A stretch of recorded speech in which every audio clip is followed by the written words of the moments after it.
juntos novamente para continuarmos a leitura do livro Getúlio Vargas em Dois Mundos, Espírito de Eça de Queiroz, psicografia de Wanda Canuti.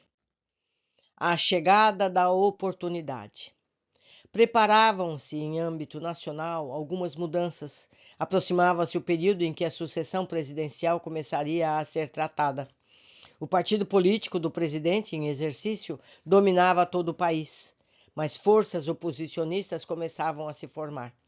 Em São Paulo, a criação do Partido Democrático Paulista era uma demonstração de que nem todos estavam satisfeitos com a política vigente até então. Ao mesmo tempo, no Rio Grande do Sul, a Aliança Libertadora também se formava, opondo-se à política do governo federal. Para o momento político em que o país penetraria, essas duas forças opositoras se uniram, formando o Partido Democrático Nacional. Ao mesmo tempo, pela alternância que vinha ocorrendo em relação à sucessão presidencial, alternância essa entre os estados de Minas Gerais e São Paulo, o então governador de Minas, Antônio Carlos, com um passado de dedicação à vida pública, reconhecia-se no direito de ser o candidato às eleições e, com os olhos voltados ao referido cargo, começava seus contatos políticos com bastante antecedência, diante do silêncio do presidente Washington, quando a aludida sucessão.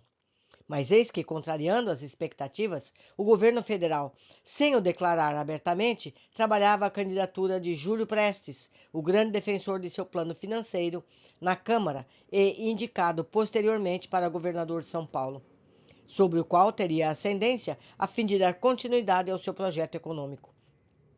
Apesar de nada ter sido declarado publicamente, e todos tinham como certa a candidatura de Júlio Prestes, que, com o auxílio da máquina administrativa do governo, teria a vitória garantida.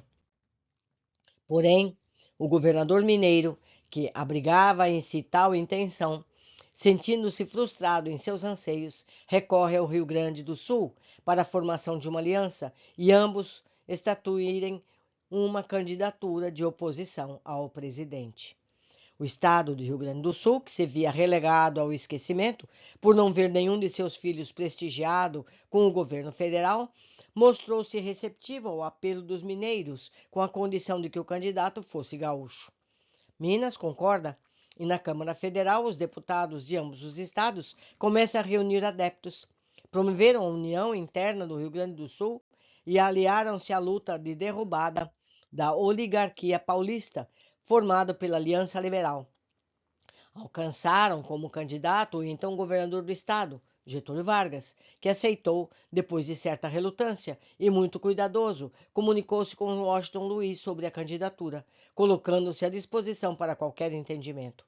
Mas o presidente, em resposta, afirmou-lhe que todos os estados eram unânimes em apoiar o seu candidato, com exceção da Paraíba, que a isso havia se negado. Diante dessa afirmativa e da recusa do governador da Paraíba, João Pessoa, em apoiar o candidato da situação, tendo-se aliado aos revoltosos, ele foi convidado para, juntamente com Getúlio Vargas, concorrer à vice-presidência. O movimento crescia e o povo se empolgava, mas, chegadas as eleições, em 1º de março, o candidato presidencial foi o vitorioso em todos os estados, menos naqueles que faziam parte da Aliança Liberal. Os desmandos do presidente durante a campanha política foram muito grandes, principalmente no combate aos adversários. Foram utilizados todos os recursos da máquina governamental, gerando ainda mais a indignação entre os adeptos da aliança e entre o povo, que era por ela advertido. Os ânimos estavam acirrados e preparavam um movimento, uma vez que concluído foi que nunca poderiam enfrentar essa máquina nos moldes em que era manejada. Só uma revolução solucionaria o problema. Borges de Medeiros, ex-governador do Rio Grande do Sul, em entrevista a um jornal, aconselhava a todos que aceitassem pacificamente o resultado das eleições, mas viram-se impedidos quando o próprio governo, usando a arbitrariedade, não reconheceu os candidatos eleitos pela aliança. Entretanto, um acontecimento entre todos seria o estopim que viria a incendiar os corações da revolta, de tristeza, de consternação. Foi o assassinato no Recife de João Pessoa. A partir daí, nada mais deteria os revoltosos. Borges de Medeiros também aderiu ao movimento, convidando um oficial nordestino que a ele se juntara, Góes Monteiro, para prepará-lo. Em reuniões constantes de preparações e estratégias, designaram o dia 3 de outubro para o início do movimento. Tudo o que lhes pudesse oferecer resistência ou perigo seria alvo de controle e até de ataques. O entusiasmo em quase todos os estados era grande. Por conveniência de estratégia, São Paulo e Rio de Janeiro foram deixados para o final das operações. No momento combinado, as diligências se efetivaram e iniciada foi a revolta em diversos pontos do país, com muita precisão. Por onde passavam, iam rendendo as forças de resistência, depondo governadores, até que chegariam a São Paulo, o estado que lhes trazia um pouco mais de preocupação. Getúlio Vargas, deixando o governo de seu estado a Oswaldo Aranha, comandou pessoalmente os contingentes que partiram do sul. Ao mesmo tempo em que essa operação se desenvolvia no Rio de Janeiro, um grupo de generais envidava esforços para que o presidente Washington Luiz se reconhecesse derrotado e renunciasse pacificamente. Ele, entretanto, resistia, mas acabou sendo convencido pelo cardeal Leme, cujo auxílio Mena Barreto e outros generais solicitaram para que uma solução pacífica fosse encontrada. Vendo-se sem condições de resistência, cedeu aos seus apelos e entregou a presidência. Era o dia 24 de outubro de 1930. A maioria de nós, meus amigos, nem havia nascido. Então a gente não tem esses detalhes em nossas memórias. Continuando, foi organizada uma junta militar pacificadora, que governou até 3 de novembro, quando o poder foi passado a Getúlio Vargas, comandante da Revolução. Os propósitos realizados no mundo espiritual cumpriam-se. O cargo que desejava viera-lhe às mãos, no momento em que lhe fora entregue o governo, embora o fosse provisório. A oportunidade chegava-lhe. O desejo maior de ser o chefe dessa nação abençoada por Deus concretizava-se. A necessidade desse país submisso e dócil, com todas as suas riquezas, com todas as suas deficiências, estava aberta amplamente à sua frente.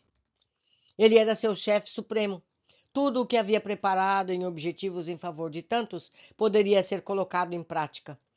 Os amigos espirituais, que sempre se dispõem a ajudar aqueles que partem do plano espiritual, trazendo tarefas tão importantes, estavam a postos para ampará-lo, orientá-lo, fazê-lo lembrar de que forma intuitiva e com ideias os propósitos previamente estabelecidos. Ele não chegava ao governo como deveria ter sido, a aclamação popular, pelo voto da maioria, mas já estava lá. Bastava apenas que fosse receptivo aos amigos que se comprometeram a protegê-lo e ampará-lo. O corpo é uma barreira de esquecimento. A convivência, os interesses pessoais de cada um, fazem com que muitas vezes promessas realizadas fiquem esquecidas, mas os amigos, junto deles, o auxiliariam. A par dos amigos espirituais, um chefe de nação tem que se acercar de outros aqui neste plano, que nem sempre são verdadeiros, pois querem também ver concretizados os seus interesses. Um chefe de nação, embora tenha o poder nas mãos, tenha a palavra final, muito realizam aqueles que o assessoram, tanto ajudando-o como desviando-o dos objetivos para os quais veio e para os quais foi levado ao cargo máximo. Assim, entregue o governo em suas mãos, provisório seria, até que o país se organizasse e os ânimos da revolução se acalmassem. Providências deveriam ser tomadas e começaram pelo fechamento do Congresso Nacional, das Assembleias Estaduais e das Câmaras Municipais, centralizando o poder no Executivo, reforçando a sua autoridade. Criou-se um ministério, cujas pastas foram confiadas aos companheiros que os auxiliaram nessa escalada. Tomadas essas medidas, o governo começou as suas atividades sem um programa anteriormente estabelecido, o que veio a gerar maiores dificuldades. O país estava desorganizado em decorrência do próprio momento político e administrativo que vivera, e os problemas aguardavam soluções. A organização política dos estados era importante e, para isso, começou a se nomear interventores diretamente ligados ao poder central, em lugar de governadores, resultado assim do controle e na supressão da autonomia de que cada estado gozava. O poder centralizava-se, acumulando as funções executiva e legislativa, ampliando a autoridade federal, o que os interventores eram subordinados. Aqueles que não acreditavam no sucesso da Revolução, os adversários da Aliança Liberal, já criticavam as medidas do governo que começava, por isso, a ser combatido. Com a nomeação dos interventores, o país ia se organizando, mas faltava São Paulo, o qual o governo teria que dispensar uma atenção especial, por algumas razões de grande relevância no momento político e no concerto geral da nação.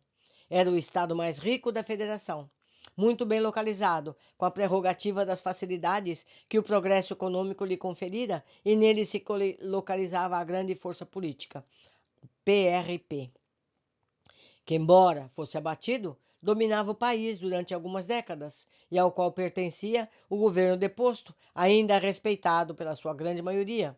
O Partido Democrático, que combatera na Revolução, esperava ser agraciado com a escolha de um interventor dentro do seu partido. Mas eis que, não só para surpresa, mas descontentamento geral, Getúlio Vargas nomeia um líder revolucionário, o tenente João Alberto, e outro líder, Miguel Costa, também tenente, para o cargo e chefe de polícia. A pressão dos paulistas contra João Alberto foi de tal monta e chegou a gerar uma crise tão séria que ele, após alguns meses, demitiu-se para salvaguardar a integridade do governo federal, já então ameaçada. O governo desenvolvia o seu trabalho baseado em correntes divergentes. O Partido Democrático de São Paulo, que tinha como adeptos uma parte da classe média, e os antigos cafeicultores, lutando por um governo constitucional, por eleições livres e pelas liberdades civis. Outra corrente era defendida pelos militares, por um outro setor da classe média e os operários, que desejavam um governo centralizado, forte, com unidade nacional, rejeitando as oligarquias agrárias, principalmente a cafeeira. Esse ponto de vista era defendido pelos tenentes, em sacrifício mesmo dos ideais democráticos, com o intuito de promover mudanças sociais e econômicas.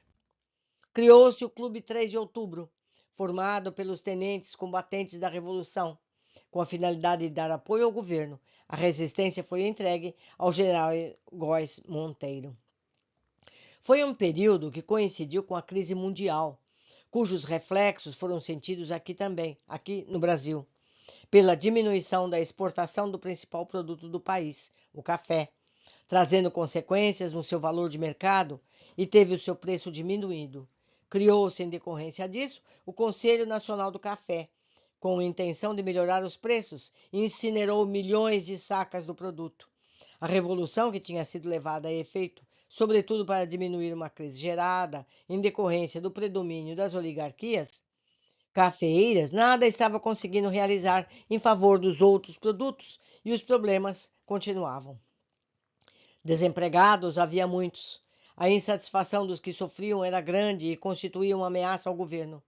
Os desempregados reuniam-se em praças públicas, tanto no Rio de Janeiro quanto em São Paulo, à espera de soluções.